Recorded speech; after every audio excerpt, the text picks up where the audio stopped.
একদম হাতের মোটা চাল দিয়ে আজকে দেখাবো বিরিয়ানি জোরে কিরকম হয়। বাজারে কোনো কিনা চাল না, একদম হাতের ঘরোয়া মোটা চাল হাতে তৈরি করা। তো প্রথমে ব্রয়লার মুরগিটা বেজে নিব। ব্রয়লার মুরগি যদি ভাজা নেন তাহলে সবচেয়ে সুন্দর হয় এবং টেস্টি হয়। এখন মুরগিটা ভাজাভাজি করতেছি, তার জন্য একটু কড়াইটা লেগে যাচ্ছিল, এই পাশ ও পাশ দিয়ে ভালো করে উল্টে পাল্টে মুরগিটা বেজে এটা তুলে নিব। এইখানে আমি একটু আলু দিব, কারণ আজকে দুর্দান্ত রেসিপি হবে। সবাই তো কাচ্চিতে আলু দিয়ে, আমি না হয় বিরিয়ানিতে আলু দিলাম। সে এরকম ছোট ছোট আলু যদি ভেজে তেলের মধ্যে বিরিয়ানিতে দেওয়া যায়, ও সেই স্বাদ একদম ফুরাই জমে উঠবে। যাই হোক, আলু ভাজাভাজি মুরগি ভাজাভাজি শেষ। এবার এখানে সব মশলা দিব। দিয়ে দিলাম প্রথমে পেঁয়াজ বাটা, তারপর রসুন বাটা, তারপর হচ্ছে আদা বাটা। বাটাবাটি ঝামেলা শেষ। এবার এটা লাড়া দিয়ে একটা সারা দিয়ে দিলাম। তো লাড়তে লাড়তে যখন এটার গন্ধটা চলে যাবে তখন এখানে বাকি মশলাগুলো দিব। এইটা কিন্তু আমি আজকে রান্না করব একদম ঘরোয়া মশলা, প্লাস এটার সাথে একটু বাড়তি মশলা দিব। এখানে আমি দিয়ে দিলাম তেজপাতা, দারুচিনি, এলাচি, লং। যেহেতু বিরিয়ানি মশলা এখানে দিব, তো বিরিয়ানি মশলার মধ্যে সব ধরনের মশলাই থাকে, তার জন্য অল্প কয়েকটা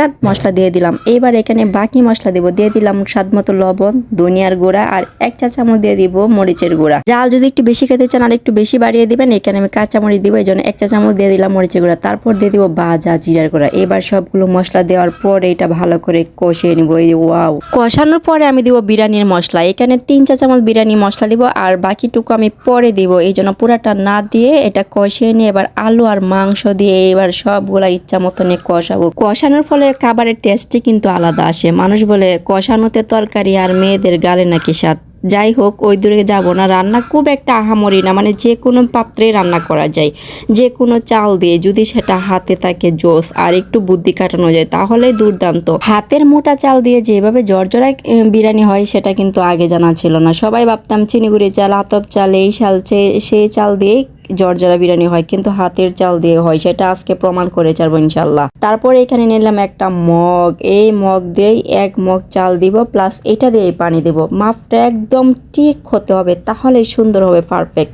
দেখেন প্রথমে চালটা ঢেলে নিব। এটা কিন্তু হাতের মোটা চাল। ক্যামেরাতে হয়তো স্পষ্ট বোঝা যাইতেছে না যে এটা মোটা চাল, আসলে কিন্তু এটা অনেক মোটা চাল, অনেক মোটা। এই তো প্রথমে আমি 1 মগ চাল মেপে নিলাম এবং সেই মগ দিয়ে কিন্তু আমি পানিটা মেপে দিব। এবার এটা পরিষ্কার করার পালা। তারপর এখানে পানি বসিয়ে দিলাম। আর এইখানে আমার তরকারির যে গ্রেভিটা দেখেন অসাম। এই গ্রেভিটার সাথে কিন্তু আমি চালটা ভালোভাবে ভেজে নিলাম। তো চালটা ধুয়ে পানিটা জড়িয়ে এবার এই চাল এইখানে ঢেলে দিব। ঢেলে দেওয়ার পর ঠং ঠং করে বাড়ি দিয়ে পুরা চালটা ঢেলবো। তারপরে বাজানোর এবার গ্রেভিটার সাথে চালটা ভালো করে ভেজে নিব, একদম ভালো করে। চালের গায়ে যেন কোনো পানি না থাকে, এবং চালটা যখন বুঝবো পট পট শব্দ করতেছে, মানে একটু লাগু লাগু অবস্থা, তখন বুঝবো যে এটা আমার ভাজা পারফেক্ট হয়ে গেছে। এবার চুলার আঁচটা একটু কমিয়ে দেবো। কমিয়ে দেওয়ার পর আবারও সেটা ভালো করে ভেজে নিব। সবাই বিরিয়ানি রান্না করে, কিন্তু সবারটা যে এক হয় তা কিন্তু না, সবার টেস্ট কিন্তু আলাদা আলাদা। এবার এই মগ দিয়ে কিন্তু যে পানি 1 মগ দিলাম, তারপর দিয়ে দিলাম 2 মগ, কারণ 1 মগ চালের ডাবল পানি সব সময়, 1 মগ চালের 2 মগ পানি। এবার দিয়া এখানে আমি কয়েকটা ফালি করে কাঁচামরিচ দিয়ে দিব, জাস্ট ফ্লেভারের জন্য। আর কালারটাও কিন্তু মাশাআল্লাহ খুব সুন্দর আসছে, অনেক সুন্দর একটা কালার আসছে, একদম বিরিয়ানির হোটেলের বিরিয়ানি স্টাইলের কিন্তু কালারটা। এবার ভাবলাম একটু লবণটা কম হয়, তাই জন্য একটু লবণ দিয়ে দিলাম চেকে। এই হলো রেডি মিক্স রাঁধুনি বিরিয়ানির মশলা। এবার এইখান থেকে আরও 2 চামচের মতো বিরিয়ানি মশলা দিয়ে দিলাম।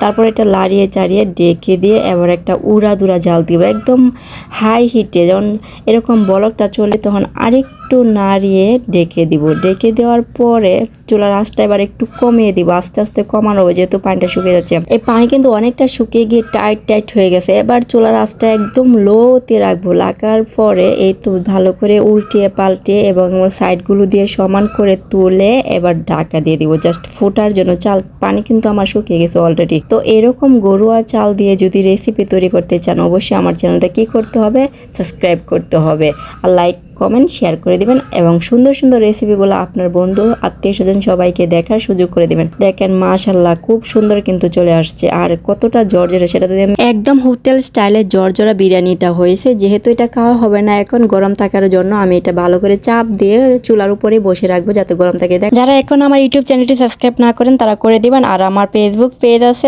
সেতুস কিচেন উইথ বিলফুড, সেই পেজটা লাইক কমেন্ট শেয়ার করে দিবেন।